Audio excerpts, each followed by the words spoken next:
Listo. Como yo hablé, ahora esto está siendo grabado, la clase. ¿Todos concordan? ¿Hay alguna objeción? ¿No? No, pues, Bueno, profe. No, no, no. Excelente. Dale. Mi intención es de cargar estas clases en YouTube enseguida. ¿Ok? Entonces, bueno, voy a empezar acá con la presentación.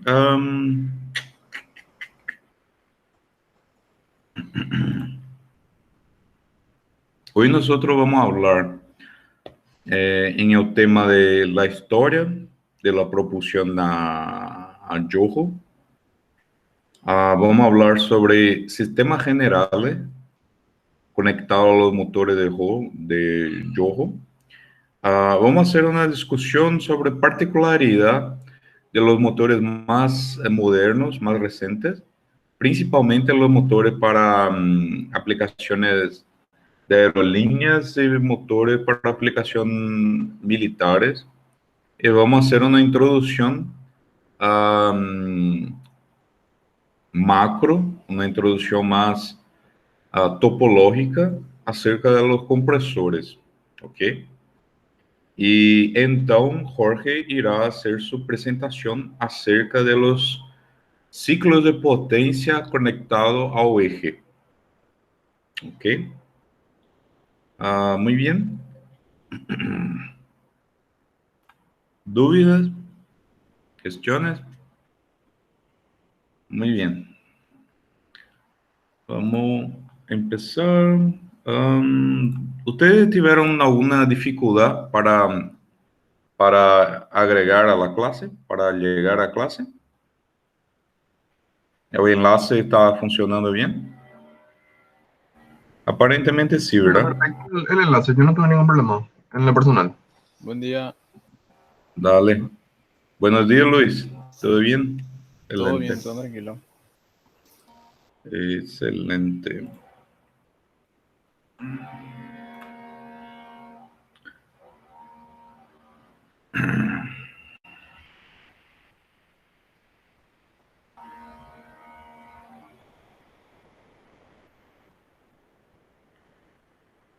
Muy bien. ¿Todo mirando bien? sí, profe. Sí, profe. Excelente.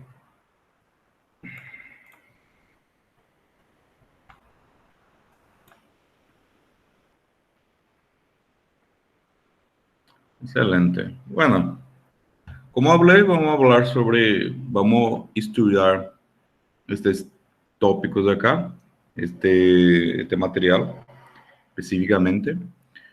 Yo recomiendo a ustedes fuertemente que después de la clase, ustedes entren en estos links de acá, estos tres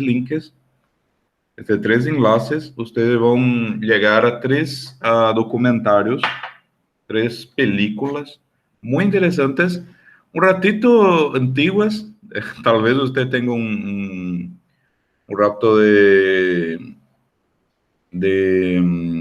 ser un rato cansativo, pero son vídeos muy interesantes, son películas muy interesantes que hablan sobre la historia, con más fotos, con más vídeos. Entonces, yo creo que es muy didáctico que ustedes acessem e miren isso com calma, talvez hoje, talvez mañana, pero o mais brevemente possível após a classe, ¿ok? Muy bien. Cuando nosotros hablamos sobre motores, es importante que ustedes comprendan que existen muchas clases distintas de motores. En motores térmicos también hay muchas clases distintas de motores térmicos, motores químicos. Hay motores de cohete, hay motores de pistones, hay motores de de screws e muchas outras tecnologias distintas. Há motores que se utilizam de pistones o elemento rotativo em la forma de triângulos, como é o caso do motor Benkel, um motor muito interessante. E muitos outros mais é possível encontrar em la internet, em los livros e tudo. Pero quando nós falamos acá, nosso tema mais especificamente está conectado com os motores baseados em turbomáquinas ou motores que são baseados em elementos, essencialmente elementos rotativos, principalmente. Que é o caso de los motores de la naturaleza de gas turbines. Então, nós chamamos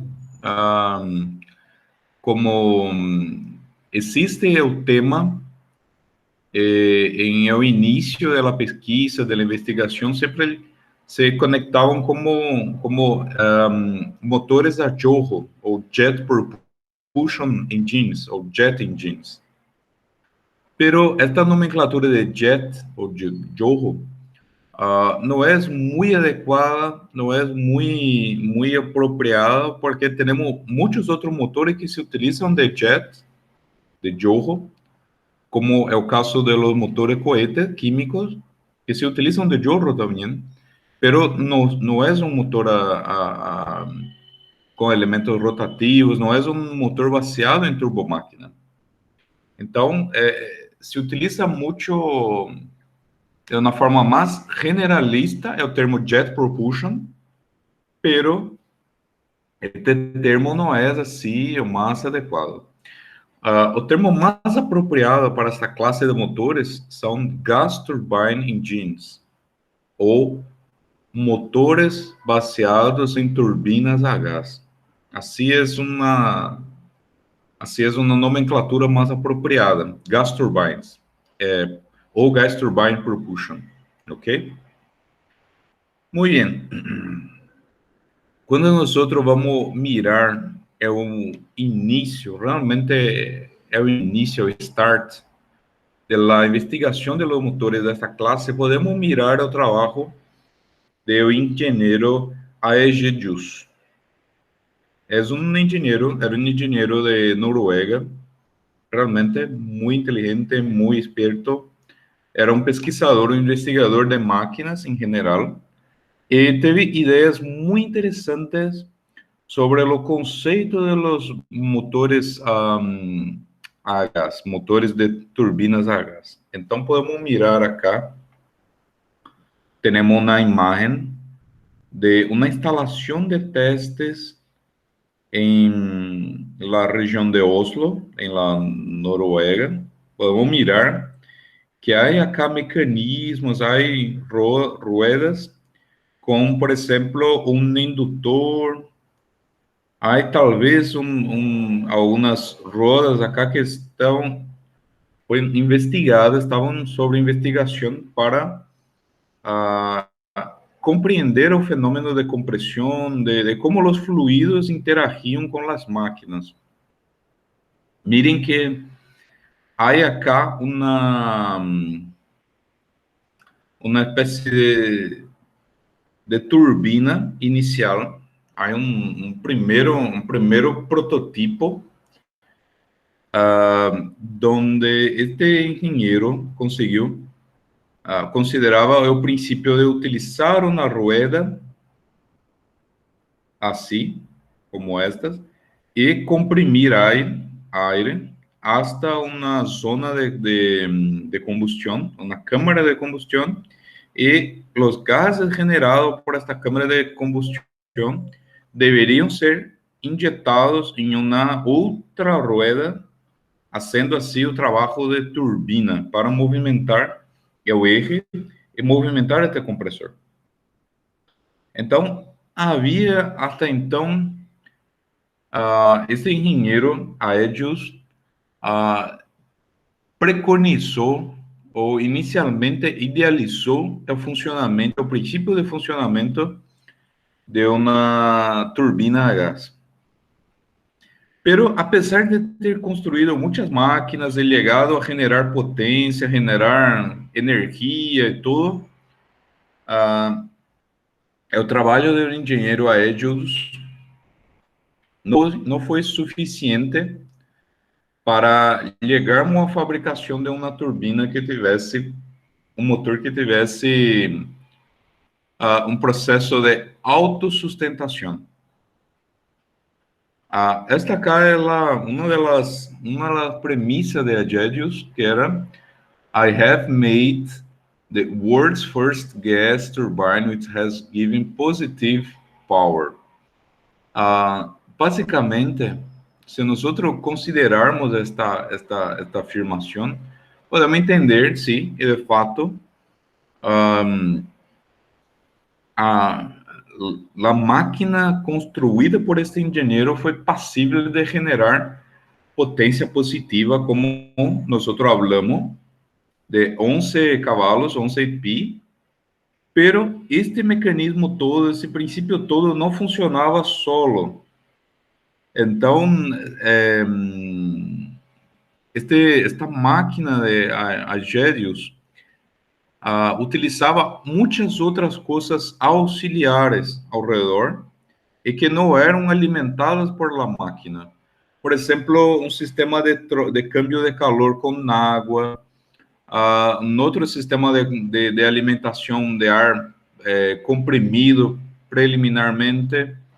Então, simplesmente se mostrou que era factível a geração de potência, pero Agerius não teve sucesso em ter um motor que tinha uma geração de energia, geração de empurre autossustentável. Compreendem? Este termo para você está claro, de um motor que tem a capacidade de autossustenir? Que no necesita energía externa, ¿se refiere? O... Exato. Exatamente. Exatamente. Pero vamos imaginar o seguinte, senhores. Nós falamos muito sobre ciclos de temperatura e entropia, verdade? ¿Recuerdan de los gráficos? De las gráficas de entropia, de temperatura em função da entropia. E também nós falamos muito sobre os gráficos que relacionavam pressão em função do volume, verdade? Bueno, muy bien. Ustedes compreenderam que para nós comprimir o ar, que seria o oxidante, para comprimir o ar a uma pressão buena para a combustão, para uma combustão estável, utilizamos o compressor que está sendo alimentado, está sendo movido por um eje. E este aire se calienta muito, proporcionalmente ao nível de pressão, verdade? Miramos isso em los gráficos, verdade? Há um incremento de temperatura por conta da viscosidade, por parâmetro do aire. Então, acontece algo muito interessante com o fluido. Conforme nós comprimimos, ele se agrega, se adiciona não somente a energia para aumentar a pressão, que é uma forma de energia potencial, energia energia de pressão, pero também há uma agregação de energia térmica ao fluido, verdade? Tudo isso exige energia do compressor, da rueda que está comprimindo o fluido. Muito bem. Depois que nós chegamos a uma pressão adequada para a combustão, nós agregamos combustível. E por que nós agregamos combustível? Qual a razão de agregar combustível? Vos le estás agregando combustible para que durante la combustión, ¿verdad? Se libere la energía química que tiene el combustible. Perfectamente. Si nosotros considerarmos la masa de combustible injetada, la masa de combustible prácticamente no altera la ecuación. El M punto por sí, solamente por masa agregada en la masa total del motor, no hace mucha diferencia. Pero, como ustedes recuerdan en termodinámica, la entalpía del oxígeno y del nitrógeno es cero, ¿verdad? Pero el combustible tiene mucha entalpía. El combustible tiene mucha energía disponible para agregar a la máquina. Por eso nosotros agregamos el combustible. El combustible, si nosotros miramos la querosene, querosene, nosotros podemos considerar el calor específico o el Low Calorific Value, ¿verdad? LCV, ustedes van a mirar eso futuramente. Y el poder calorífico inferior de la querosene tiene un valor que es normalmente en megajoules por kilo. Entonces, a cada kilo de combustible que yo estoy agregando a mezcla de aire y combustible, nosotros estamos agregando entalpía. A partir do momento que nosotros agregamos entalpia ao sistema, agregamos muita entalpia, muita energia, nosotros estamos incrementando. O que nosotros estamos incrementando, senhores? ¿La presión o la temperatura?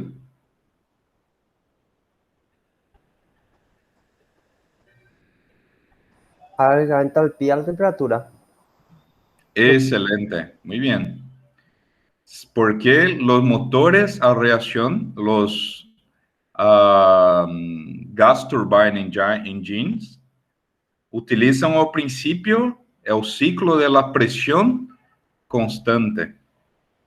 O sea, nosotros subimos la presión hasta la presión de combustión, a presión de entrada en la cámara, y hay un delta pi, hay un delta de presión pequeño, pequeñito, porque es debido a la geometría, a los flame holders, a los agujeros de la cámara, todo, pero se desconsidera, nosotros ignoramos eso, pero en la realidad hay un pequeñito delta pi, pero nosotros consideramos que la combustión es a presión constante. Entonces tenemos un proceso donde la combustión ocurre y nosotros no agregamos presión, pero agregamos mucha temperatura. La temperatura se incrementa mucho. Y con eso, naturalmente, nosotros vamos a tener una energía mucho mayor, mucho más grande do que la energía que fue necesaria para comprimir el aire. Então, nosotros tomamos este fluido ahora que no es simplemente aire, ahora es aire calentado y con productos de combustión, normalmente agua y monóxido en dióxido de carbono. Tenemos esta mezcla de aire, principalmente nitrógeno. Esta masa de gas caliente a más de alrededor de 1200 Kelvin, es descargado en la turbina. Es posible comprender, señores, que la media de energía, el delta de energía, va a ser mucho más positivo, va a ser mucho más grande do que la energía utilizada para comprimir esta masa, ¿verdad? Porque nosotros agregamos combustible. Muy bien.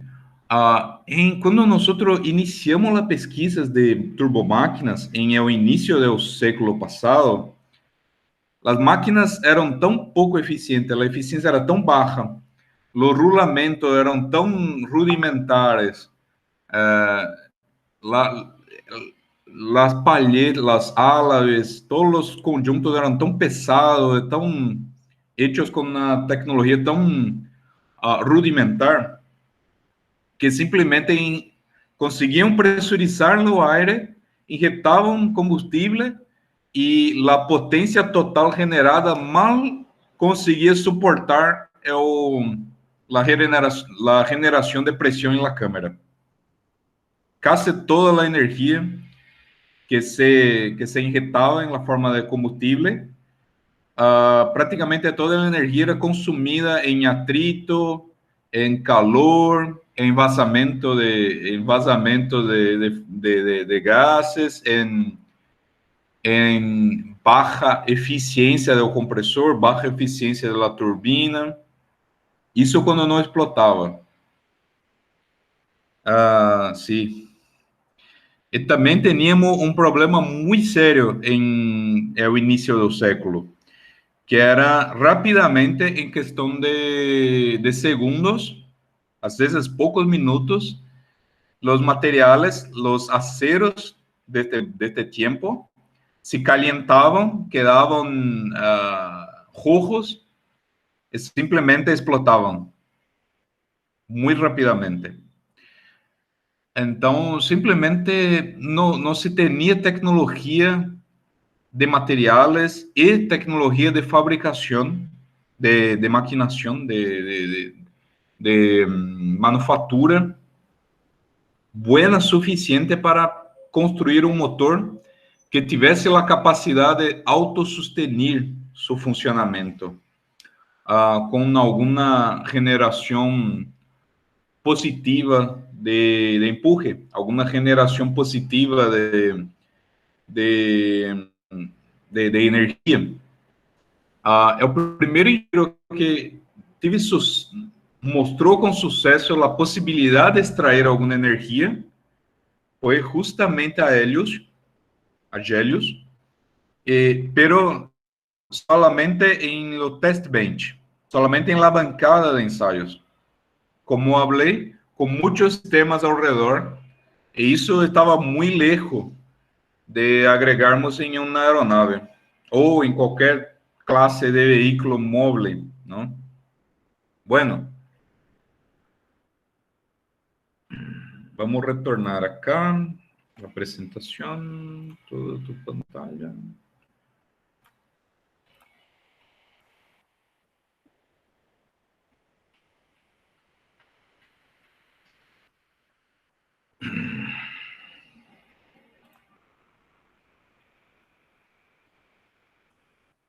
Dale. ¿Puede mirar la presentación? Sí, profe. Dale, excelente. Muy bien. Tivemos también un otro investigador que también es un investigador que también es considerado uno de los padres de la propulsión a Joho, que é o investigador Loran, que basicamente criou uma série de patentes, uma série de desenhos e patenteou muitos desses desenhos, e a grande maioria trabalhava com o conceito de utilizar o aire comprimido por la parte frontal do motor. Después tenía un sistema de pequeños agujeros para inyectar combustible y generar llama. Y después descargar esta llama por toberas, por bocales, generando así empuje. Pueden mirar acá que hay geometrías que son distintas, pero todas son muy similares, muy parecidas.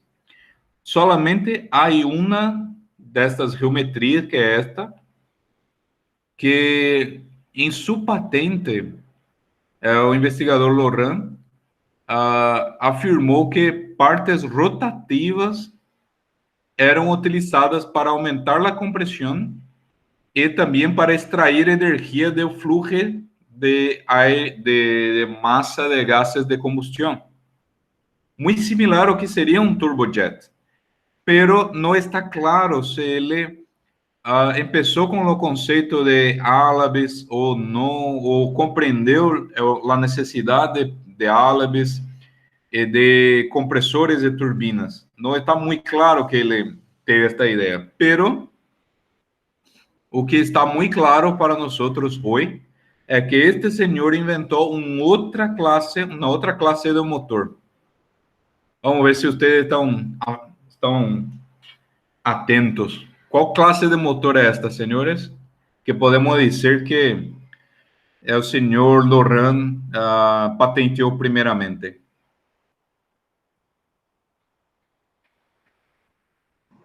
Ramjet puede ser, profe. Excelente, dale. Perfecto. Apesar de los motores Ramjet serem motores, assim como os motores Scramjet, principalmente, los motores Ramjet tienen su conceito, tienen su idea principal idealizada há mais tempo do que os motores baseados em gas turbines. É muito interessante isso. Os motores Ramjet solamente foram operacionalizados, viáveis, hasta o momento. Só é viável para mísseis, porque não se compreende bem ainda uma maneira de utilizar os motores Ramjet com eficiência e com segurança e com muito tempo de vida. Por isso, os motores Ramjet sempre são utilizados em cruise missiles, mísseis de cruzeiro, essencialmente, hasta o momento. Creio que no futuro vamos ter motores Ramjet e Scramjet, provavelmente. Pero os motores Ramjet são motores muito sofisticados, que basicamente, como podem mirar, vamos mirar mirando acá esta primeira imagem, basicamente se utiliza do Ram Air, ou o ar comprimido da velocidade da aeronave em la entrada do motor. Se utiliza desta compressão de ar que é ingerida, que é absorvida por lo motor, é descargado em la região da câmara de combustão. Há estruturas acá dentro que nós chamamos de flame holders, que tiene essencialmente a função de reduzir a velocidade, bajar a velocidade do fluxo para uma velocidade até 30 metros por segundo, algo assim, 40 metros por segundo máximo, por aí. E neste ponto, destes agujeros, onde tiene sí, é o ponto onde se injeta combustível e então se tem a ignição através de spark plug ou outro dispositivo, se inflama e então se descarga esta mezcla caliente em uma tubeira e então se genera empuje. Um problema de los Ramjet também, senhores, é que os motores Ramjet não são práticos, não têm empuje considerável hasta velocidades de aproximadamente Mach 2,2, 2,3, ao redor deste ponto, aproximadamente. Abaixo de Mach 2,2, por aí, a pressão, a pressão de run em la entrada do motor se queda muito pequena. Se queda muito pequena a pressão. E basicamente o fluido vai entrar com uma pressão muito baixa e a combustão não vai ter estabilidade, não vai ser estável suficientemente para generar um empuje considerável. Então, estes motores solamente são possíveis para volar, para veículos volando arriba de Mach 2.2, 2.3, coisa assim. É interessante notarmos que mesmo em 1900, que é mais ou menos a época que é o engenheiro, é o investigador Loran, hizo as patentes, não era possível imaginar aeronaves volando arriba da velocidade do sonido neste tempo. E provavelmente o engenheiro Loran também não tinha 100% certeza que os Ramjets, que não tinha esse nome neste momento, pero estes motores que estava propondo só poderiam ser utilizados arriba de Mach 2.2. Provavelmente não tinha esta noção, este conhecimento. Pero foi um dos primeiros, Loran foi um dos primeiros investigadores que tiveram esta classe de ideias, desta classe de motores. É conhecido hoje como el padre del motor Ramjet. Pero como yo hablé a ustedes, hay especulaciones que tal vez él también tenga descubierto, tenga sido el primero a propor los motores baseados en gas turbine, pero infelizmente no dejó ninguna prueba clara de que había propuesto el concepto de álabes, etc. Muy bien. Quando nós hablamos, senhores, sobre a ideia de jet, o motor de jet propulsion, por exemplo, não podemos deixar de admitir que há uma aeronave em 1910 que foi construída pelo famoso engenheiro Coanda, Henry Coanda, e pode mirar que é uma aeronave que não tem propeller, não há uma hélice. Miren que interessante isso. Em 1910, já, o engenheiro Coanda teve uma ideia, compreender que o fato de injetar aire a uma velocidade específica generava um fluxo ou induzia um fluxo de aire, arrastava um fluxo de aire, induzia um fluxo de aire que generava uma força de empuje suficientemente grande para despegar com uma aeronave. Então, podem mirar acá que a aeronave de Coanda utilizava um sistema de compressor centrífugo e descargava o ar comprimido, descargava ao redor da aeronave por la parte traseira deste motor, deste propulsor dele. Pero, senhores, é muito claro, é possível mirar. Acá é possível mirar o compressor em si. Esta rueda deveria ter algo como pouco mais de meio metro de diâmetro, aproximadamente. E certamente utilizava uma outra forma de propulsão para mover este compressor. Provavelmente utilizava um motor a combustão, a pistão, que estava acoplado por um eixo a esse sistema de compressor e o ar comprimido sendo injetado acá por la salida deste conus, generava empuje e assim Henry Coanda esse é o primeiro despegue de uma aeronave que não utilizava, neste momento, não utilizava hélice. Pero podem notar que isso é muito distinto do que realmente um gas turbine engine.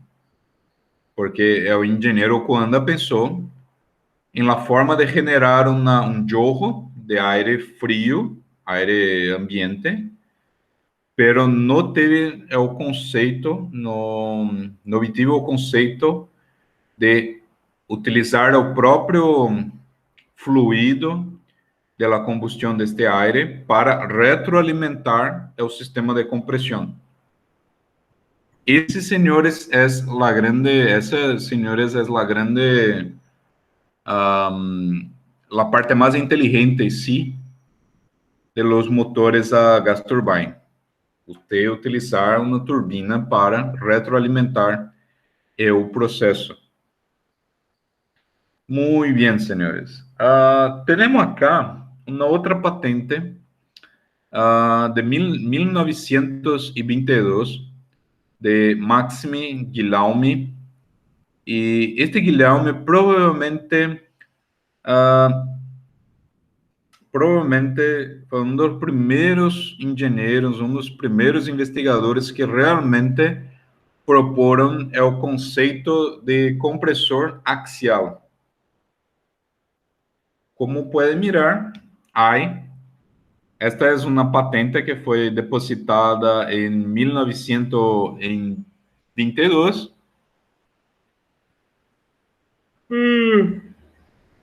E pode mirar que há conceito de álabes.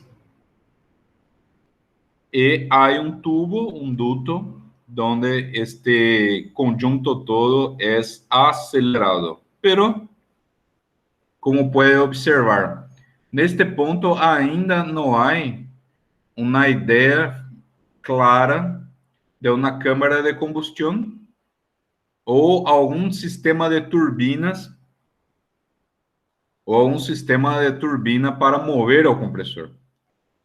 Tiene acá um conceito de álabes, fazendo o papel de acelerador do fluido, pero não está muito claro o que movimenta este conjunto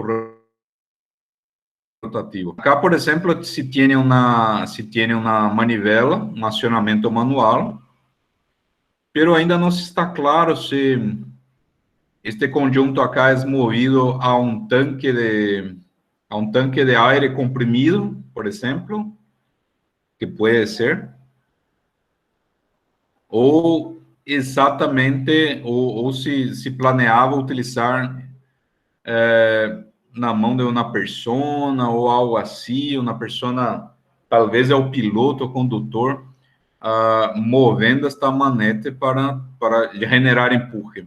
Não se tem muito claro isso, pero esta é a primeira patente, o primeiro conceito de compressor utilizando álabes em uma forma axial, senhores.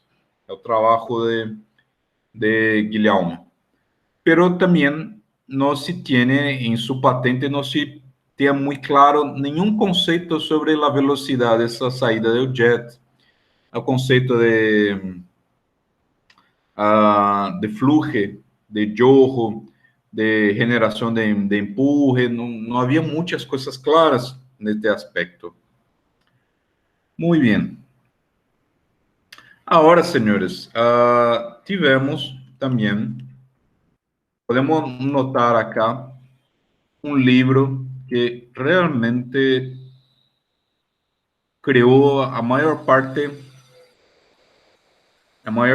do princípio do desenho e desarrollo de los motores gas turbines, perdão. É o senhor Stodola, basicamente escreveu, ele era professor da Universidade Técnica de Zurich, e escreveu sua principal obra, sua obra de arte, que era o livro sobre steam turbines, essencialmente. E falava também sobre o futuro de motores a calor e coisas assim. Pero este livro acá foi a base de muitos engenheiros, muitos investigadores que criaram máquinas térmicas durante o início de 1900, de los anos 1900, não? Quase todos se baseavam seus trabalhos em la referência de Stodola. E muito bem. Neste momento, senhores, em 1910, por aí, já tínhamos muito claro, senhores, conceitos sobre steam turbines.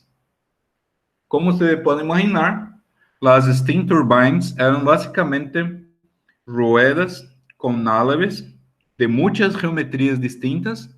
No eran solamente álabes axiales, pero turbinas axiales. Había también turbinas centrífugas o radiales.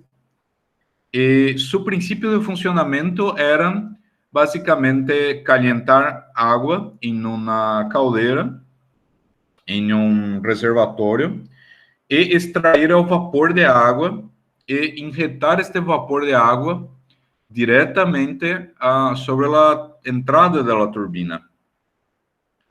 Em 1900 já se tinha claro que isso era uma forma muito eficiente de extrair energia, generar energia. Pero não se imaginava utilizar isto em veículos voladores, principalmente, porque eram sistemas muito pesados, porque era necessário ter uma caldeira de llapa de acero muy espesa.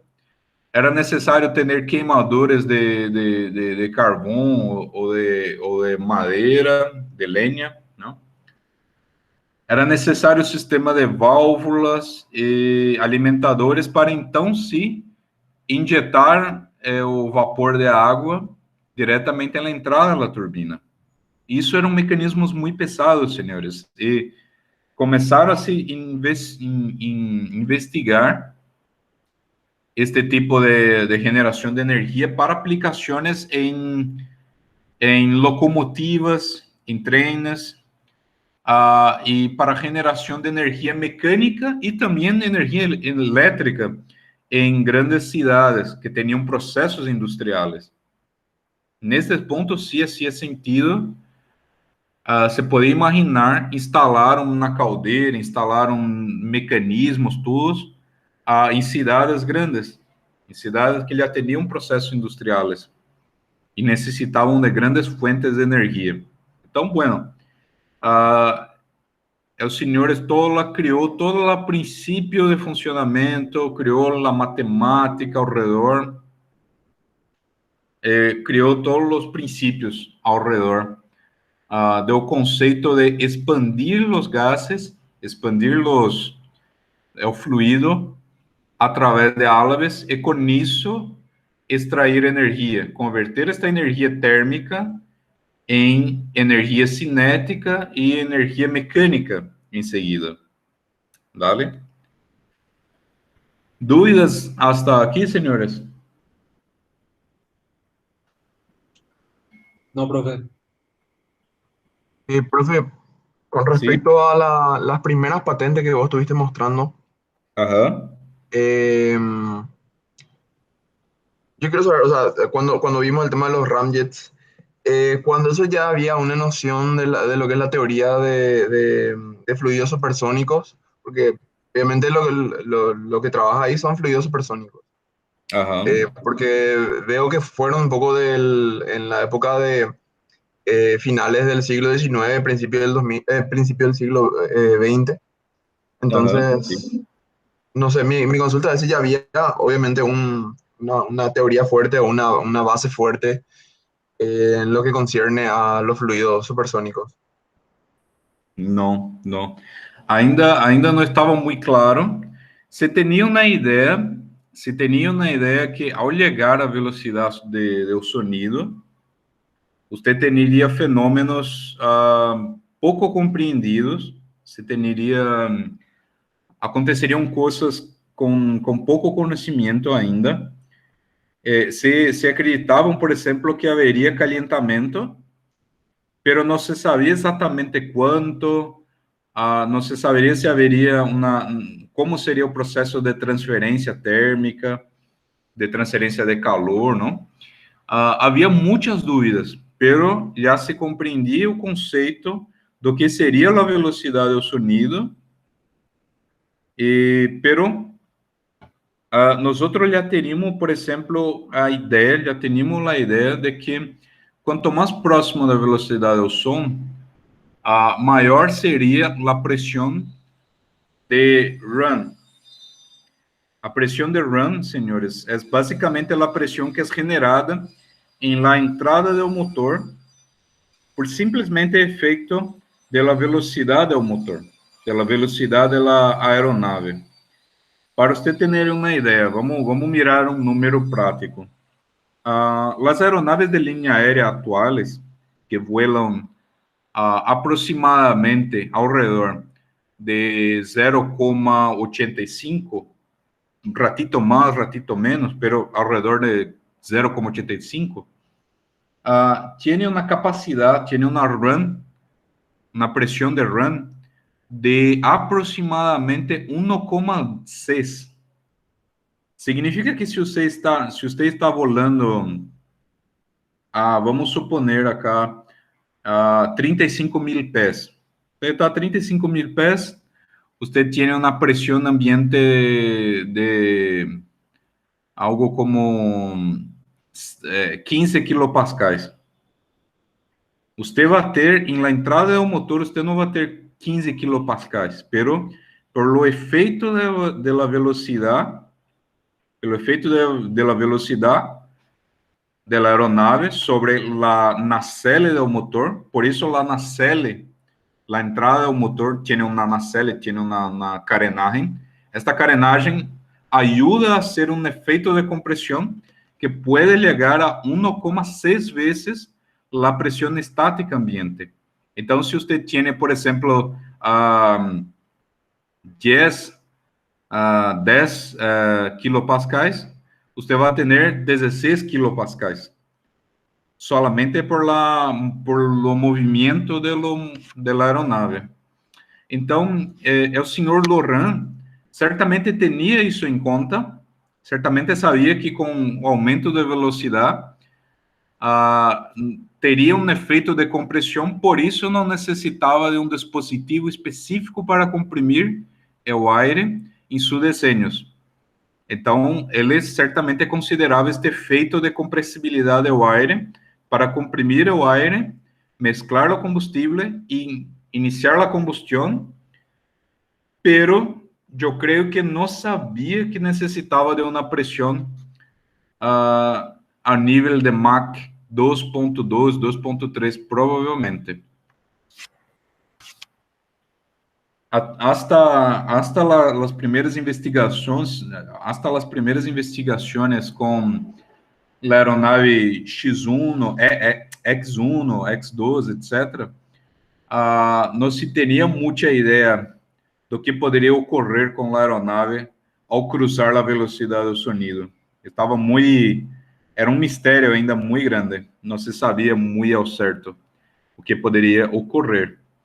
Pero já se tinha a matemática por atrás, já se sabia a matemática de las ondas de Yock e tudo, pero não sabíamos na prática o que poderia ocorrer, porque um exemplo disso, senhores, é que muito do que nós sabemos hoje, por exemplo, temos as equações de calentamento do ponto de estagnação de la onda de Yock, ¿verdad? Tenemos ecuaciones que determinan que, por ejemplo, a Mach 3, a una presión específica, a una densidad específica del aire, el aire va a se calentar hasta 1000 Kelvin, por ejemplo. Hay ecuaciones hoy, pero la transferencia de calor hasta la aeronave, la viscosidad, especificamente ao nível de coeficiente de arraste,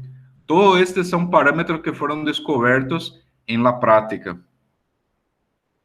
Foi necessário muitos vuelos e muitos ensaios para nós extrairmos esta compreensão mais clara que temos hoje, por exemplo. No se tinha, por exemplo, um fenômeno muito interessante. Ustedes já miraram uma gráfica de arraste de uma aeronave em função de la velocidade Mach? Ustedes recordam? Sim, profe. Certo. E que ponto é o ponto mais alto do arraste? A que velocidade?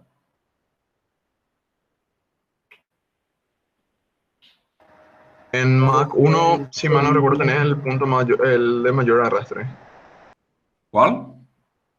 En Mach igual a 1. Perfecto, muy bien. Tenemos un punto de máximo de arrastre aerodinámico, de coeficiente de arrastre, que coincide, obviamente, con la fuerza de arrastre, porque uno en función de lo otro, ¿no? A fuerza de arrastre es en función de lo coeficiente de arrastre, então, los dos puntos de máximo coinciden. Alrededor de Mach 1, por incrível que pareça, não é exatamente arriba do ponto 1. É interessante isso. É um ratito muito pequeno, um ratito deslocado, pero é muito próximo do Mach 1.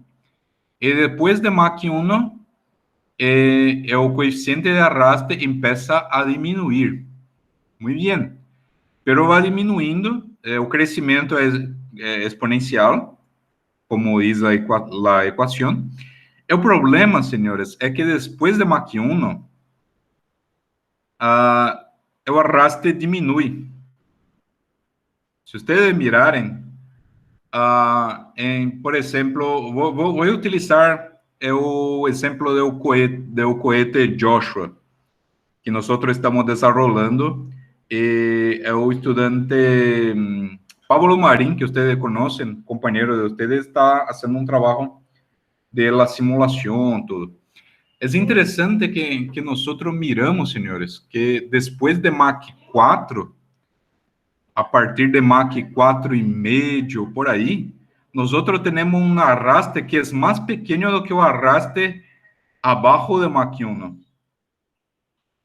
Em Mach 4,5 temos um arrastre que é teoricamente, de equivalente de Mach 0,7, 0,6, por exemplo.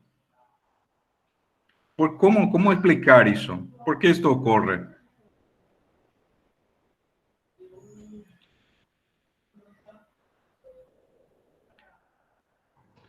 Compreende, senhora, que não tinha como saber isso, sem efetivamente termos volado e construído também túneis de viento que tivessem a capacidade hipersônica.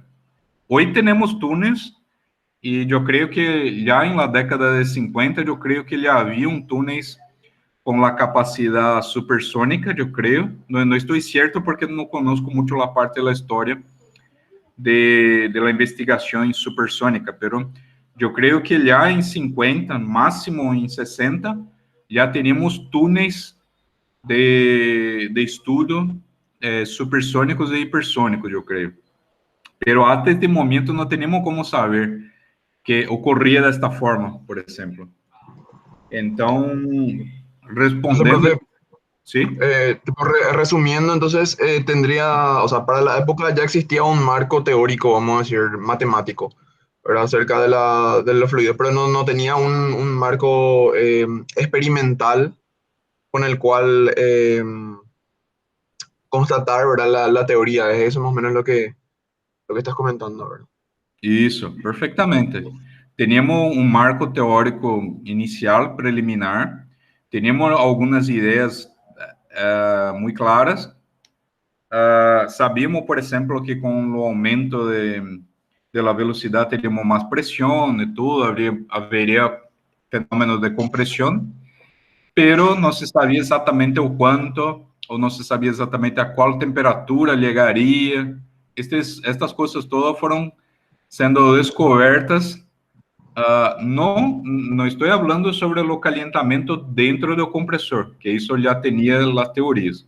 Eu estou falando especificamente sobre a questão do ramjet e o calentamento do fluido e a pressurização do fluido solamente por o efeito supersônico. Después yo voy a apresentar para ustedes la ecuación que relaciona, que calcula la presión y la temperatura que es incrementada con la velocidad del sonido de una aeronave, por ejemplo, por efecto de las ondas de Yockey. Então, ustedes vão perceber que havia sim algum modelamento matemático preliminar, pero hoje temos muito mais claro, baseado em dados experimentales. Claro, mi consulta original, ¿verdad? Iba por el hecho de justamente por las patentes que llegué a ver, o por las imágenes que llegué a ver. Sí.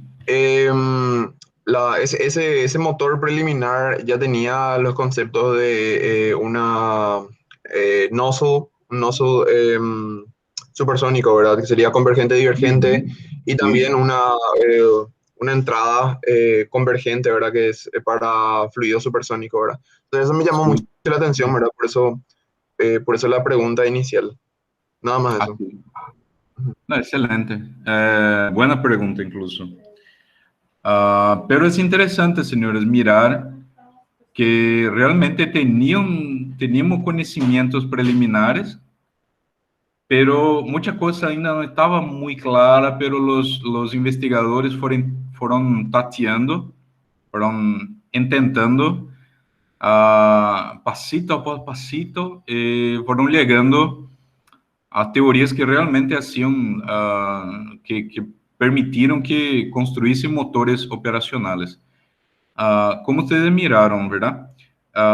Ya teníamos conocimiento de que serían motores autoalimentados, ya teníamos un conocimiento básico desde el inicio de 1900, y só pudemos ter efetivamente uma aeronave com um motor autoalimentado desse solamente ao redor de 1937, quase 40. E isso especificamente devido à Segunda Grande Guerra Mundial, porque houve uma inversão massiva de recursos para aumentar nosso conhecimento neste campo, que permitiu chegarmos ao motor operacional em 1937, 38, por aí. É muito interessante isso. E, bueno, é também notável, é também muito interessante nós outros notarmos como a ciência vai avançando e vamos criando sempre uma base, um marco teórico, um marco da matemática do fenômeno, um modelamento matemático do fenômeno, e ao passar do tempo, nós vamos conseguindo construir aparatos, experimentos, criando experimento, com isso criando uma base experimental e corrigindo, muitas vezes corrigindo os modelos matemáticos e incrementando com coeficientes, parâmetros experimentais, hasta que nós criamos uma teoria robusta suficiente para construir efetivamente um dispositivo. Então, podemos mirar isso em todas as áreas da aeroespacial. A parte da aerodinâmica supersônica, aerodinâmica hipersônica. Podemos mirar isso na parte dos cohetes, a viagem interplanetária, viagens em lo vacío. Para vocês terem ideia, senhores, hasta 1920, por aí, muitas pessoas ainda tinham dúvidas sobre a capacidade de cohetes volarem em el vazio. Muitas pessoas creiam que seria impossível volar em el espaço interplanetário, em lo vazio, porque se acreditavam, hasta este ponto, se acreditavam que o empurre generado por um motor a jorro, qualquer motor a jorro, incluso os turbojets, ou dispositivos similares, motores a pistão, tudo, que utilizavam jorro, eram baseados basicamente em a força do jorro se apoiar, se sustenir sobre a pressão atmosférica. E a pressão atmosférica é que criava um efeito de transferência de momentum com o jorro. E por isso se creia que, a partir do momento que o motor passasse a operar em lo vazio, arriba da atmosfera, o motor simplesmente não teria empurre nenhum, porque não teria atmosfera para trocar momentum. Pero é um conceito redondamente errado, incluso, como eu creio que eu falei a vocês, incluso é o reverso. Quando nós temos um motor de jorro operando em o vacío, nós temos mais empurre. Temos uma geração mais alta de empurre. Porque o empurre não está relacionado com troca de momento com o fluido externo, pero está relacionado com troca de momento com as paredes de la tubeira. Então, o segredo está na tubeira, não em los fluidos externos. Pero bueno, ¿está claro su questão? Muy bien. Yo, claro. Dale. Muy Muchas bien. gracias. Nada. Senhores, se tiverem dúvidas, por favor, hablem, ¿ok? Ou complementações, por favor, perguntem. Muito bem. É o primeiro senhor o primeiro investigador que teve ideia, efetivamente, do conceito de utilizar um compressor primeiro alimentado com outro sistema, foi justamente alimentado ou movido por uma turbina, foi justamente o senhor Lichholm. Esse senhor Lichholm basicamente criou uma série de patentes em cima do conceito de compressor de tornillo, como podem mirar acá. O interessante, senhores, a parte realmente interessante acá, é que o conceito de compressor por tornillo é algo extremamente útil em la indústria hasta los dias de hoje. Hasta hoje se utiliza esta classe de compressor. Muitas máquinas, muitos sistemas utilizam compressores de fuso ou de tornillo nesta classe, assim. Como podem mirar, há lóbulos e há reentrância câmeras e basicamente você hace a mecanização deste tornillo de forma que o início do lóbulo tenha um espaço específico, um volume, e ao final do lóbulo já tenha um espaço proporcionalmente ao nível de pressão que você quer comprimir o fluido. Então, por exemplo, vamos suponer que acá ao início temos um espaço de 4 unidades e ao final temos um espaço acá de 1 unidade. Com isso, nós construímos uma unidade de compressão que tem a capacidade de criar um ΔP de 4, ou seja, 4 vezes a pressão inicial, vai chegar ao final.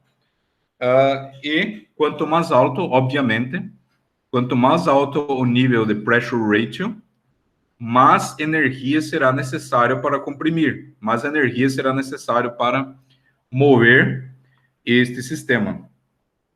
Este pesquisador, este investigador teve a ideia de utilizar o conceito de usar um compressor acá e um dispositivo acelerador ao final para então generar empurre.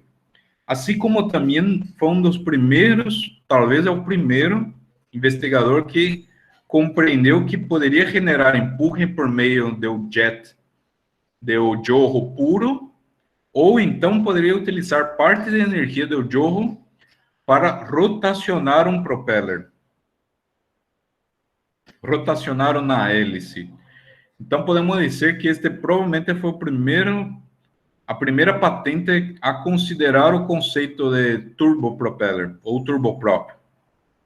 Pero notem, senhores, que nesta patente ainda não está muito clara se havia uma câmara de combustão, como seria este dispositivo para extrair energia do fluxo pós-combustão, se havia combustão. não está muito claro ainda acá. Então, é interessante notarmos que investigadores em muitas partes do mundo, em Sweden, em Norway, em la Alemanha, em la Inglaterra, em muitos países na Europa, e provavelmente Estados Unidos também, talvez Rússia, estavam tateando próximos de uma solução efetiva, não? É mais notável, tudo isso é mais notável em la Europa, justamente porque se vocês investigarem sobre a Revolução Industrial, a primeira Revolução Industrial, vocês podem perceber que o local de nascimento da primeira Revolução Industrial foi justamente a região do norte da Europa. Por isso, tinha-se máquinas mais precisas, equipamentos mais sofisticados, e havia conhecimento mais avançado sobre materiais, sobre construção, etc. Não? Muito bem.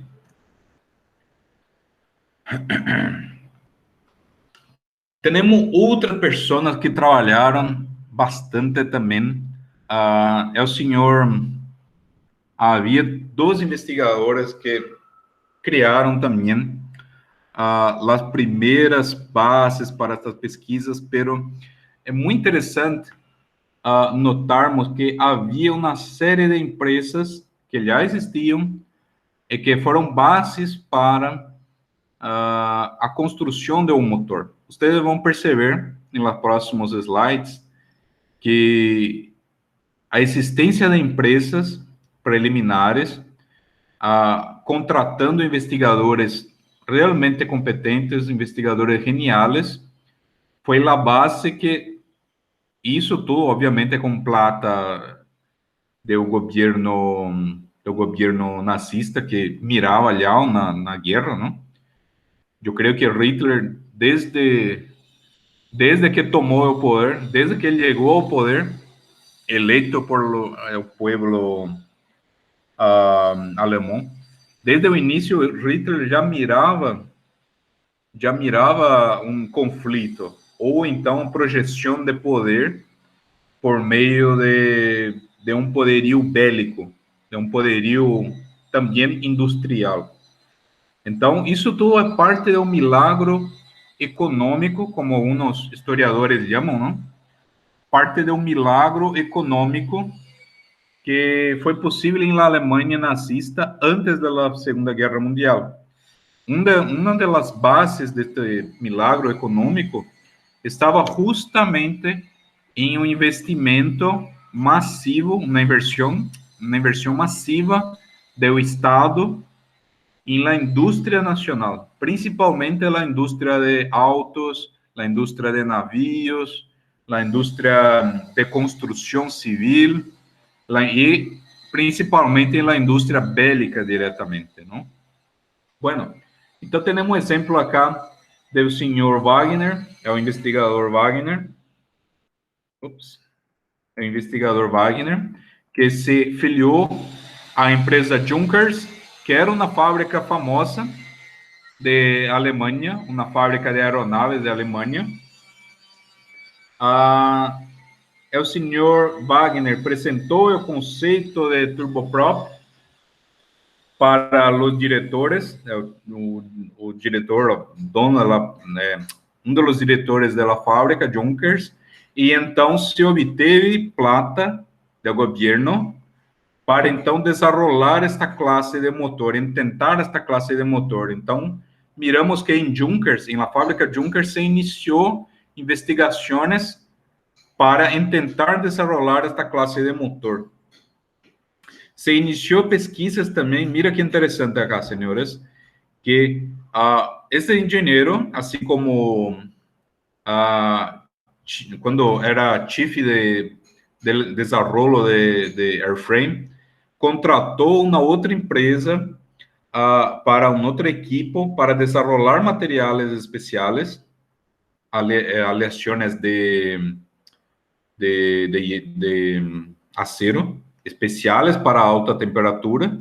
Isso foi também uma grande uma grande estratégia, foi realmente uma decisão muito acertada, tanto que a Alemanha realmente, no final da década de 30, era um país que tinha um conhecimento, tinha uma série de patentes e conhecimentos de materiais que outros países não tinham até este momento, não havia. E este domínio de materiais avançados, que começou com as aleações baseadas em cromo, níquel, cobalto, tungsten, vanadium, nióbio. Este início de mescla de acero, não somente com carbono, mas agora mesclando com vanádio, com cromo, com níquel, foi possível começar a criar aleações extremamente fortes, que tinham uma capacidade muito boa para resistir ao problema da fluência. O problema da fluência é muito severo, senhores, nessa área. É um problema muito grave. Vocês compreendem o conceito de fluência, senhores?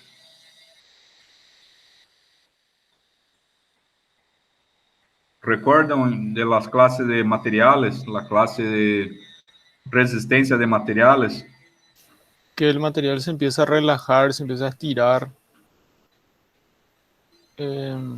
empieza a perder todas sus tensiones. Isso. Em função da temperatura. Eu creio que, se eu estou recordando agora, em países de língua espanhola, a fluência, o termo fluência é utilizado para o termo em inglês yield, verdade?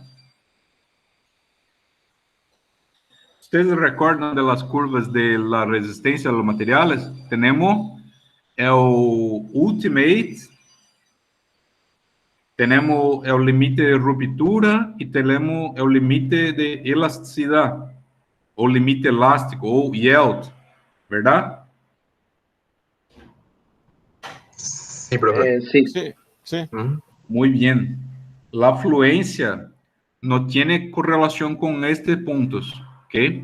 La fluencia, fluency, en inglés, es un termo utilizado para descrever a perda, sí, de resistencia de lo material, el escoamento del material, pero baseado en función de la temperatura del material. Então, é um fenômeno que também chamado em alguns casos também consideramos basicamente o seguinte, senhores, consideramos a fluência uma perda, uma porcentagem de perda de resistência, ou mesmo de yield, em função de um tempo medido em milhas de horas, ou dezenas, etc., centenas de horas, em uma determinada temperatura.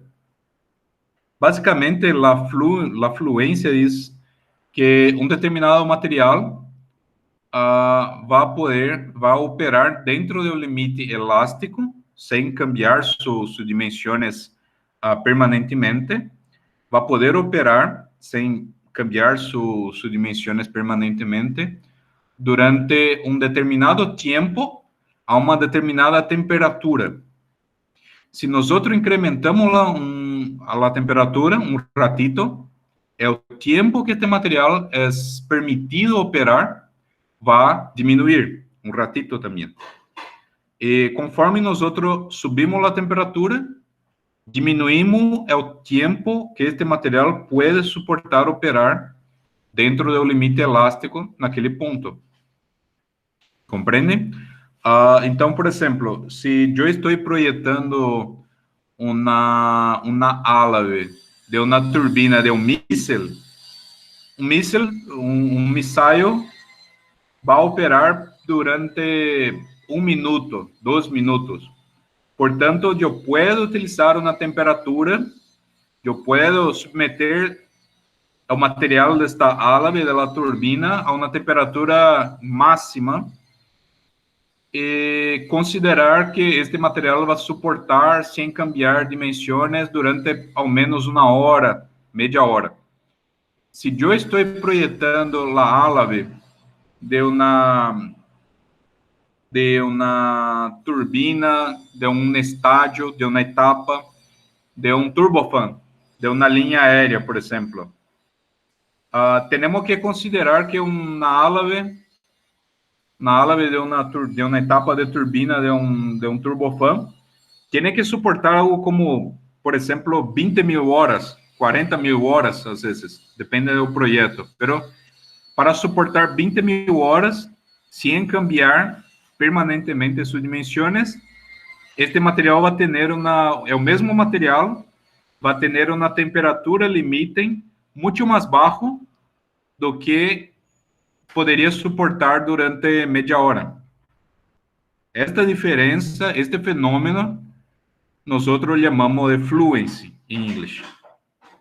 Ok? Por que eu estou falando isso? Porque quando nós utilizamos uma álabe construída com materiais, com aceros comuns, relativamente comuns, como acero carbono, acero inoxidável comum, 304, 316, esses aceros mais comuns, esses materiais têm uma capacidade de fluência muito pequena, muito pequena. Significa que com uma temperatura baixa, estes materiais rapidamente vão se deteriorar, rapidamente vão calentar e cambiar permanentemente suas dimensões, sua geometria. E isso não é factível para um motor aeronáutico, não é factível para um motor de nada. Por isso que as investigações que Wagner encomendou foram muito interessantes para generar uma série de novos materiais.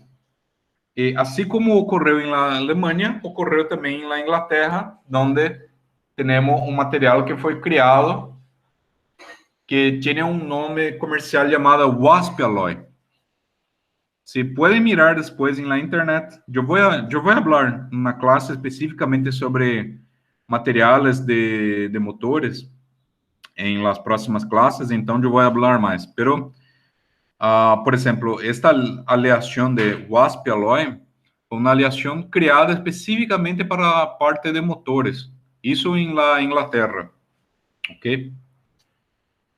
Bueno, em 38, a equipe da empresa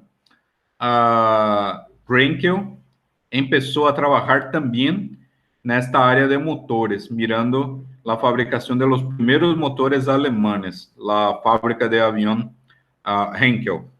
Assim como a empresa Junkers também começou, assim como algum tempo depois, incluso a empresa BMW começou a fazer turborreatores.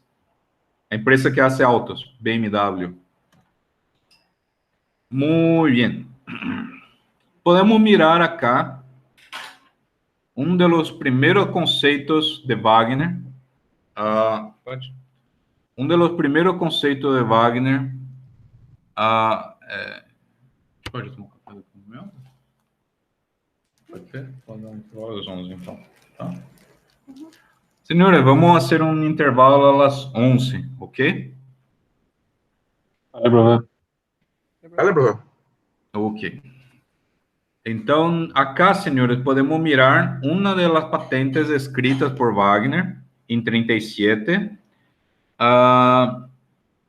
Pueden mirar acá que o conceito era muito próximo do que nosotros no que se tornou efetivamente os primeiros jorros puros. Acá é possível mirar que há um compressor de álabes, um compressor axial. Por exemplo, este motor RT0, não recordo. Era basicamente baseado em 14 etapas de compressor havia uma câmara de combustão anular, que incluso, senhores, é, de fato, a melhor classe de câmara, mais liviana, mais eficiente, com uma eficiência de combustão mais adequada, pero os ingleses elegiram utilizar câmeras de combustão segregadas ou em formato de cans, em formato de pequenos cilindros. Eu olvidei como é em espanhol. Como é Latas. ¿Ah? Lata. Lata, isso, perfeito. Os ingleses elegiram utilizar câmeras de combustão em latas segregadas, porque com isso conseguiam trabalhar melhor com as questões de refrigeração e principalmente questões relativas à instabilidade de combustão. Senhores, não se enganem, parece muito simples, parece simplesmente injetar mezcla de aire ou uma massa de aire previamente calentada por conta do efeito de compressão, e então se injeta combustível e se hace um spark plug, se hace uma chispa e tudo lindo. Não. Infelizmente não é assim, senhores. Infelizmente, toda classe de motor térmico que utiliza combustão, principalmente quando as câmeras de combustão são grandes, são de volume considerável, há problemas que são terríveis, são problemas muito interessantes de instabilidade que tem correlação com efeitos de sonido das ondas de Yock, uma série de coisas que ocorrem dentro da câmera, em la mezcla do processo químico que ocorre. É fascinante, porque a llama em si é um processo que envolve a transformação de decenas, que envolve a transformação de várias espécies químicas, de reagentes, que generam dezenas, às vezes centenas, de espécies químicas de produtos. E tudo isso ocorre a velocidades muito rápidas, e há uma randomicidade muito grande relativa a tudo isso. É realmente muito interessante. Houve muitos problemas de estabilidade. Os alemães tiveram sucesso, conseguiram nascer, conseguiram resolver todos esses problemas depois, obviamente, de muita investigação, e os ingleses já optaram por fazer câmeras mais pequenas e segregadas, facilitando um ratito, melhorando um ratito a questão da estabilidade. Em la parte de los cohetes, senhores, é um pesadelo. Los motores, é interessante que los motores híbridos, temos instabilidade, temos problemas também, mas são muito mais tranquilos e fáceis de resolver, e normalmente não ocasionam a falha catastrófica de los motores. Agora, em los cohetes líquidos, principalmente, há fenômenos de ressonância dentro da cavidade de combustão, da câmara de combustão, que é muito comum haver explosões da câmara, explosões do motor durante o desenvolvimento. Então, assim como os motores sólidos também, há questões de instabilidade que provocam a explosão do motor e tudo. Então, esta parte vamos tratar mais adelante. Vamos falar mais especificamente em o tema da combustão e vamos entrar mais nisso. Pero, bueno, é interessante nós notarmos que a equipe de Wagner já começou a ser motores, prototipos que já lembravam muito o que se tornou operacional. Como podem mirar, o conceito de compressores estava já muito bem entendido, compreendido, a ideia de câmara de combustão anular e a ideia da turbina também. Então, realmente chegamos muito próximo a algo já operacional ao final dos anos de 1930. Como pode mirar, é o RTI de 12 etapas de compresor, combustión anular, una turbina, como pueden mirar acá al final, una turbina de 2 etapas. Pero, mesmo assim, senhores, esta máquina foi projetada para chegar a 12.000 RPM, pero chegou solamente a metade. Por quê?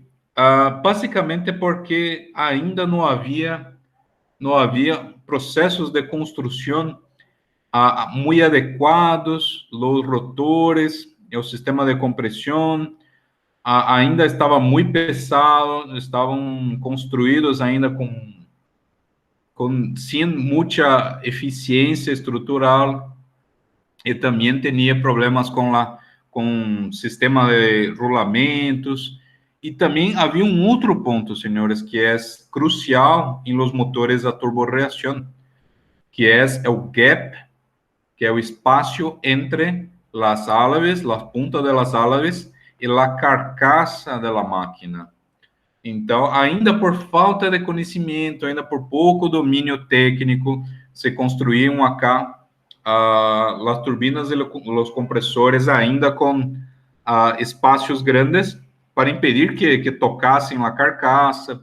Havia também o problema do balanceamento, senhores. É o balanceamento do rotor.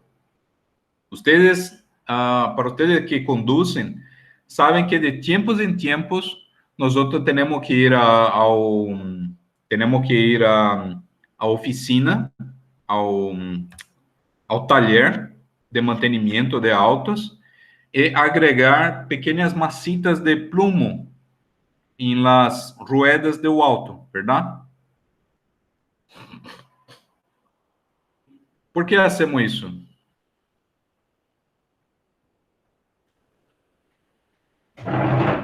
Qual a razão de agregar plomo?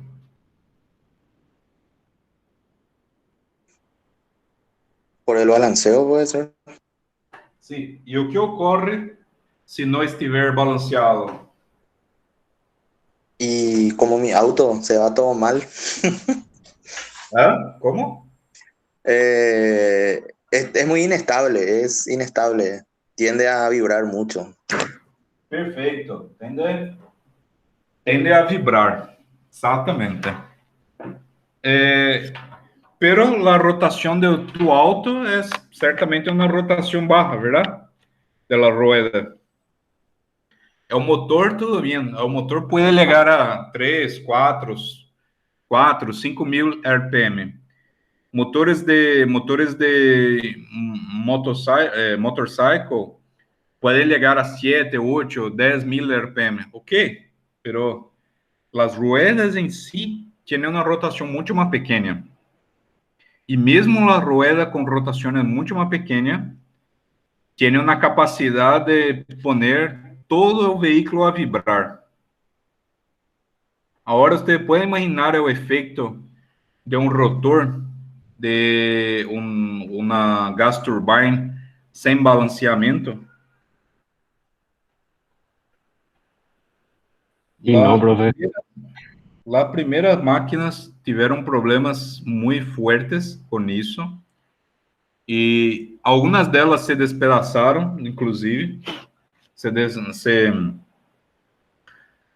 explotaram por conta de mal balanceio. Então, foi necessário se criar uma série de tecnologias, uma série de metodologias para incrementar, para chegar a um balanceio mesmo a altas rotações. E a partir do aumento, do incremento de conhecimento, foi possível, sim, chegar a motores operacionais. Pero este motor, como eu falei a vocês, foi construído este prototipo e chegaram solamente a metade da velocidade projetada. E, obviamente, sua eficiência, seu empurre, provavelmente deve chegado a 1/4, algo assim, do que deveria. Muito bem, pero estes motores simplesmente a investigação desta empresa, especificamente nestes motores, no tiene continuación después. Pero otros grupos en Alemania permanecieron trabajando. E temos um outro caso de talvez é o principal padre, ao menos certamente é o padre alemão, germânico de las gas turbines, que seria o investigador Oheim, von Oheim. Von Oheim volou, teve uma experiência de volar em uma aeronave, um Junker 52, que tem uma foto acá, pequena, que era um motor a pistiones, um motor radial, 3 motores radiais grandes, donde poderia, ele escreveu em seu diário, é o seguinte: de propellers, as hélices fizeram um barulho terrível, horrível, e a aeronave em si, ela vibra, porque usa pistões, usa motores a pistão. Então, bom, isso não é bom. Isso não é bom. Como um físico, ok, como um físico você podia pensar em um outro processo, você podia vir com um outro processo. Então,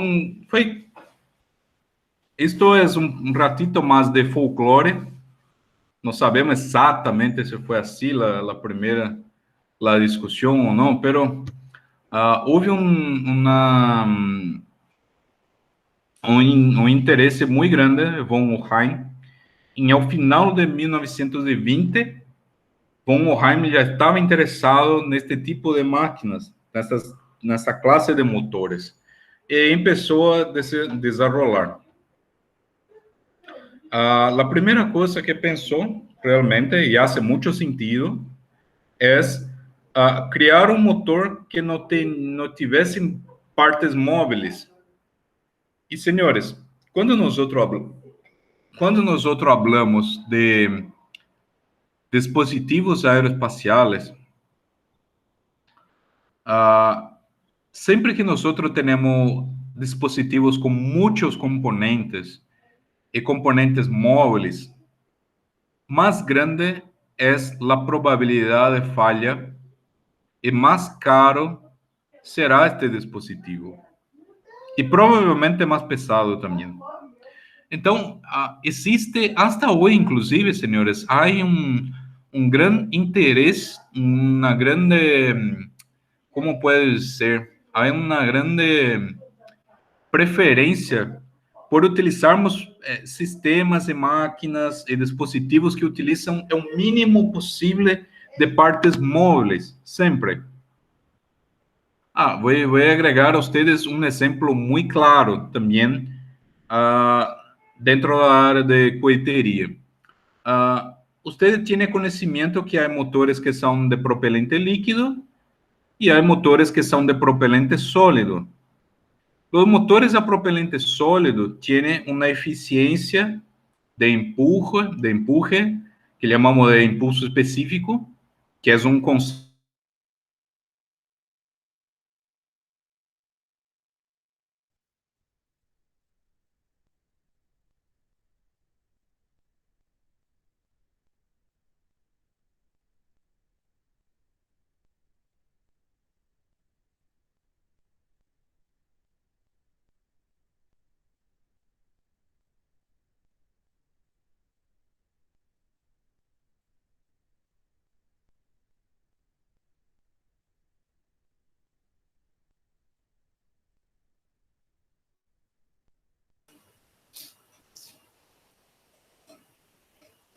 Su conexión parece, ¿verdad?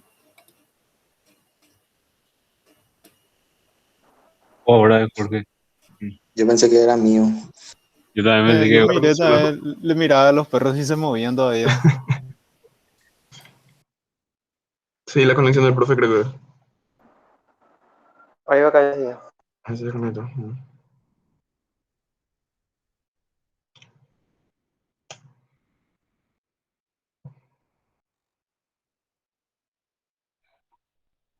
Voy a empezar a exponer mientras yo. ya está. Man, acuérdate desde el profe va a subir a YouTube, dice. Se está grabando. Espera bien nomás. ¿Por qué no le decimos que suba a un drive no? Sí, hay que avisarle que este se sube al drive. Para que, por el tema ese que Sí, dijo? creo que él no sabe.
Eh, ¿Oye?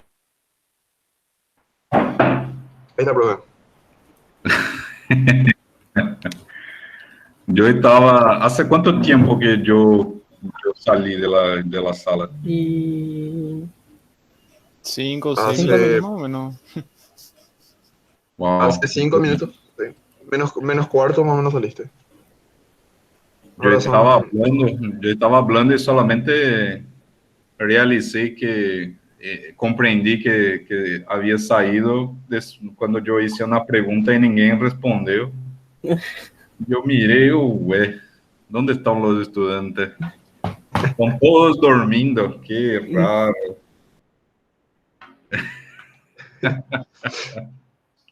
Bueno, señores, estábamos hablando sobre el señor Ohain, ¿verdad? ¿Ya empezamos, Ohain? ¿O Mm, no? Que volou em um Junker 52 e disse que era horrible, ¿no? De los tres motores radiales, ¿verdad? Isso, perfeito. Dale.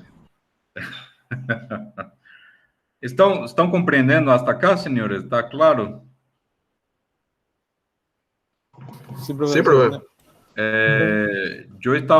Eu preparei esta classe especificamente porque eu gostaria de realmente resgatar a história de los motores de esta clase, porque nosotros imaginamos que fue algo muy simple, que fue hecho así, rápido, pero, wow, es fascinante la historia. Yo recomiendo mucho que ustedes miren las películas que yo indiqué, que tienen historia muy, muy buena. Un sábado a noche con su enamorada, así, muy romántico, con popcorn. Se su namorada aceitar isso, wow, puede pedir para casar, porque é muito especial. Assim como mi señora, la primera vez que nosotros salimos juntos, yo a invité a assistir uma película sobre cohetes, sobre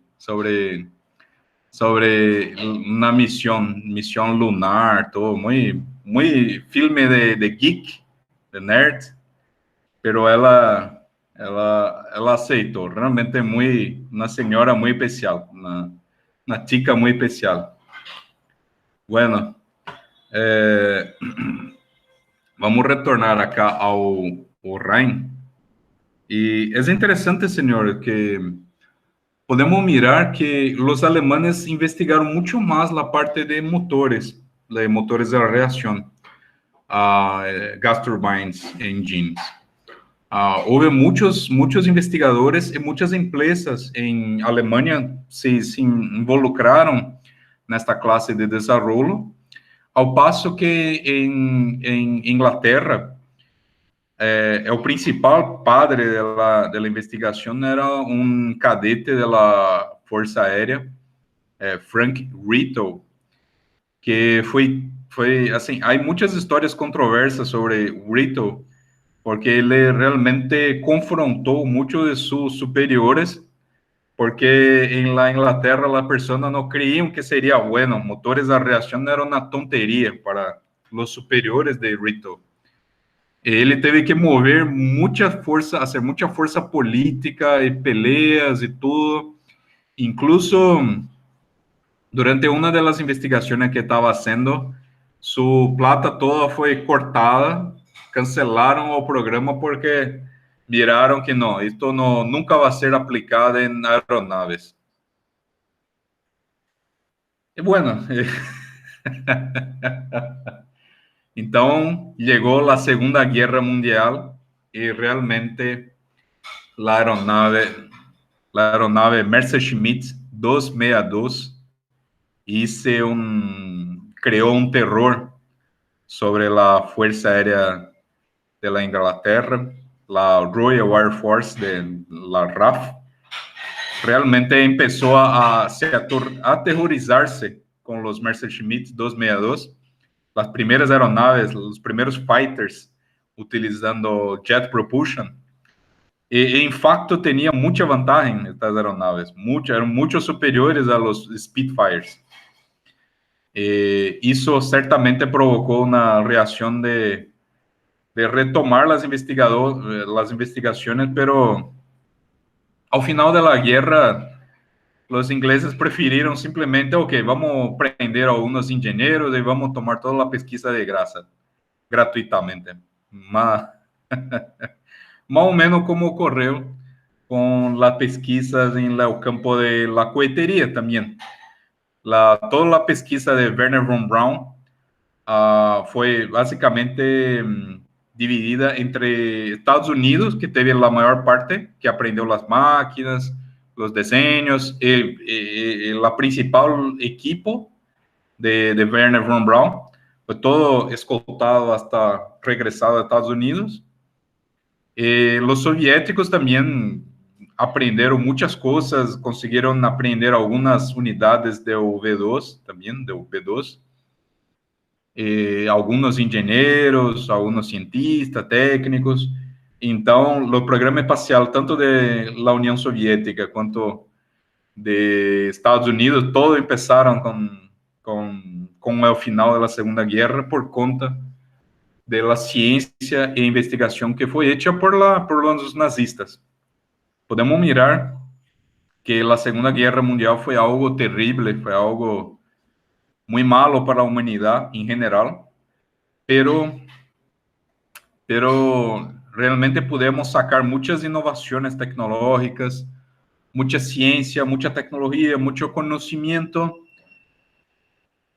Infelizmente costó muy caro en términos de vidas, pero al menos tenemos que mirar esta parte positiva. No fue todo malo, ¿no? Bueno, vamos a retornar acá, una ventana, una pestaña, tu pantalla, acá.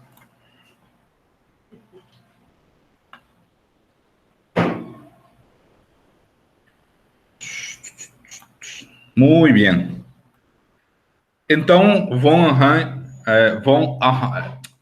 Oheim começou suas pesquisas e inicialmente tentou criar um motor de Joule que não havia, que não houvesse nenhuma parte móvel. Pero, se você não tem dispositivos para comprimir o ar, não é possível criar. Então, temos hoje um conceito de motor sem parte móvel que são os ramjets. Ramjets e scramjets, que são realmente interessantes, favoráveis para o uso aeronáutico, pero a altíssima velocidade, então não sendo viável. E os motores cohetes, pero os motores cohetes têm um impulso específico que é muito pequeno se comparado com os motores aspirados, chamamos, os air breathing engines. Há uma eficiência muito pequena, porque os cohetes são dimensionados para volar em lo vacío, são dimensionados para volar fora da atmosfera. Se nós tomarmos um exemplo, senhores, os motores turbofan atuais, por exemplo, o motor da General Electric, GE90, que é um dos motores com mais sucesso da indústria aeronáutica, a indústria aeronáutica atual. Um motor muito bueno de bypass, de a ordem de 10, razão de compressão de 40 para 1, um motor excelente, tem um impulso específico ao redor de 8.000, 10.000, mais ou menos.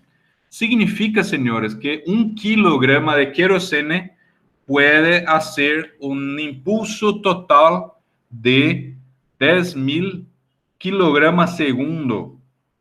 100 kilonewtons segundo, senhores. Pode ser. Ou seja, um impulso específico de 10.000 aproximadamente. Entre 8 e 10.000. Depende do regime, da altitude, etc. Agora, um motor cohete, senhores, os mejores motores cohetes que existem, que queimam hidrógeno e oxígeno, ambos em estado líquido, ¿no? Tiene un impulso específico da ordem de 450 segundos solamente. É uma ordem, senhores, de 20 vezes. 20 vezes menos eficiência em impulso específico do que um motor aeronáutico aspirado, um turbofan. Por que isso, senhores? Porque em motores turbofan, a massa que nós utilizamos para generar empuje, é o M ponto, é quase toda derivada do ar atmosférico. Então, não é necessário carregar aire em los tanques da aeronave, solamente a querosene. Portanto, é um motor extremamente eficiente, porque su propelente, efetivamente, está em toda a atmosfera. Então, você não carga su propelente principal, que é o aire. Você carga solamente uma pequena componente do propelente, que é o combustível, que é injetado, é o querosene que é injetado em uma câmara. Agora, em caso dos motores cohetes, não. Nós temos que carregar todo o oxígeno e todo o combustível, porque não podemos sacar da atmosfera, porque o cohete é dimensionado para trabalhar fora da atmosfera, principalmente. Bueno, então, o senhor Oheim tentou criar um modelo matemático, um modelo físico de um motor sem parte móvel, mas não encontrou nada viável. e então recordou que havia uma teoria do investigador Nernst, que é um investigador muito conhecido na área de aerodinâmica, na área de gas dinâmica. E este investigador criou uma teoria chamada criou um dispositivo, patenteou um dispositivo que era conhecido como turbina de Nernst. Esta turbina seria uma espécie de, basicamente, um motor que utilizava passagem de fluido por um tubo com curva, e isso generava momentum. Generava uma espécie, generava um torque. E isso efetivamente não é prático, pero esta teoria, este modelo matemático de Nernst foi o primeiro modelo que baseou os trabalhos de von Ohain e criou um modelo parecido, como eu vou mostrar acá. A teoria de Nernst, a turbina de Nernst, era basicamente um duto com uma curva, com um câmbio de direções do fluido, como podem mirar acá, 4 câmbios de direção, e isso generava um torque. Então, von Ohain criou uma teoria onde posicionou muitos tubos de Nernst e criando assim uma seção, um tubo contínuo de Nernst, criando um conceito de compressão por meio de la descarga de fluido em las extremidades. Esta figura acá corresponde à patente de 1935, onde podemos mirar que sua ideia, seu conceito era utilizar 2 compressores, um compressor.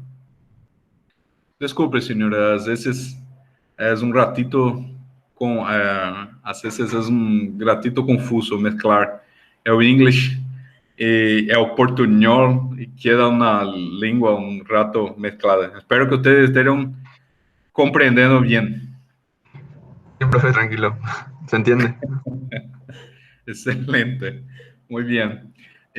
Então, acá temos um exemplo muito interessante e pode mirar que já começa a quedar muito similar a los primeiros turboreatores que realmente volaram, principalmente em Inglaterra, principalmente similares ao trabalho de Rittel.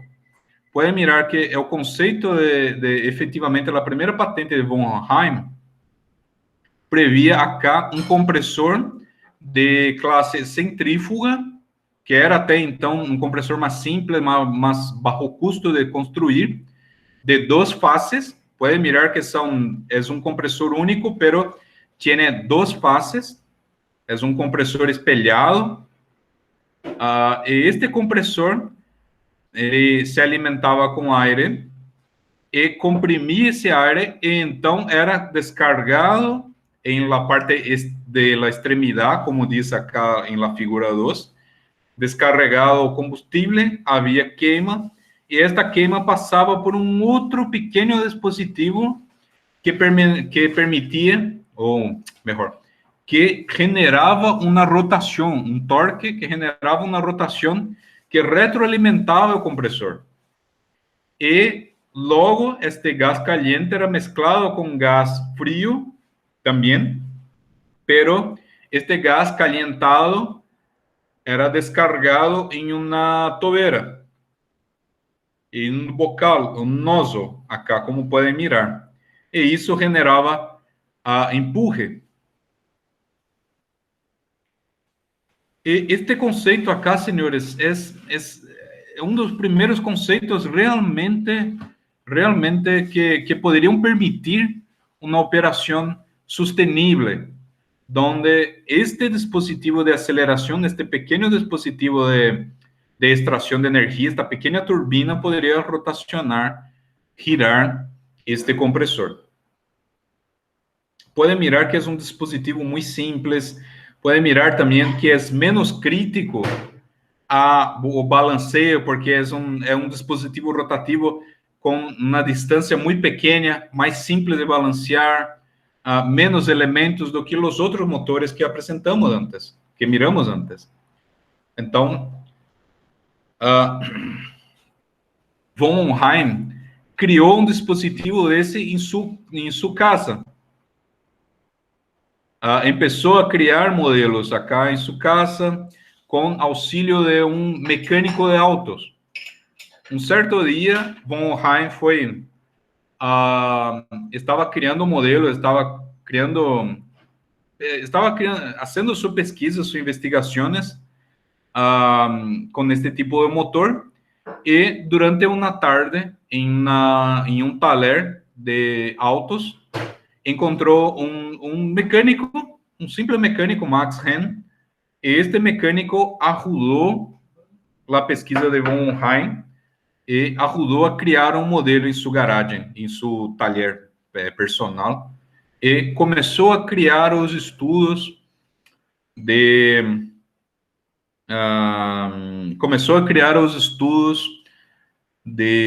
cima do seu motor, sobre seu motor, seu conceito, que como está aqui na patente.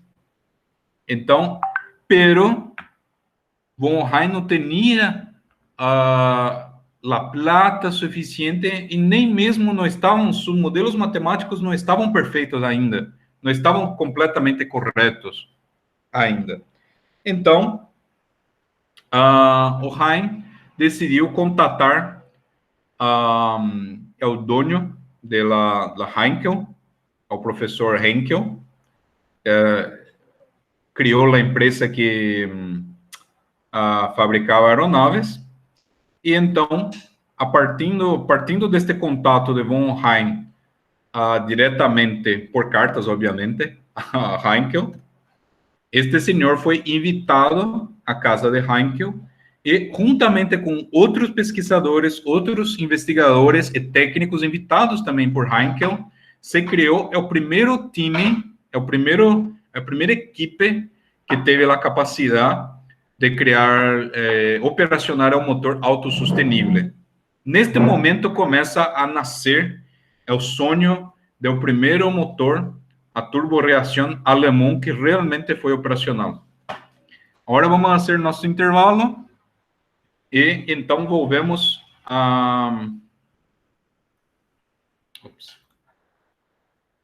vamos fazer nosso intervalo agora e depois volvemos para falar sobre o equipo de Heinkel. Se vocês recordarem bem, podem investigar em Google. Heinkel criou uma fábrica, tinha uma fábrica de aeronaves que também foi extremamente importante para a Segunda Guerra Mundial, para a Luftwaffe. Podem mirar que tudo está sendo alinhado para a criação de algo muito grande, muito especial. Infelizmente, com objetivos de dominação do mundo, pero era uma tecnologia muito interessante, muito boa, com um propósito errado, pero os cientistas tiveram sucesso em criar, e graças a esses cientistas e outros, temos hoje a viagem aeronáutica factível e viável, graças a estes cientistas. Infelizmente com propósitos errados, pero bueno, dale. Ok? Eu vou parar a gravação agora e volvemos em las 11:40, ok? Dale, por favor. Dale. Dale. Enseguida, dale.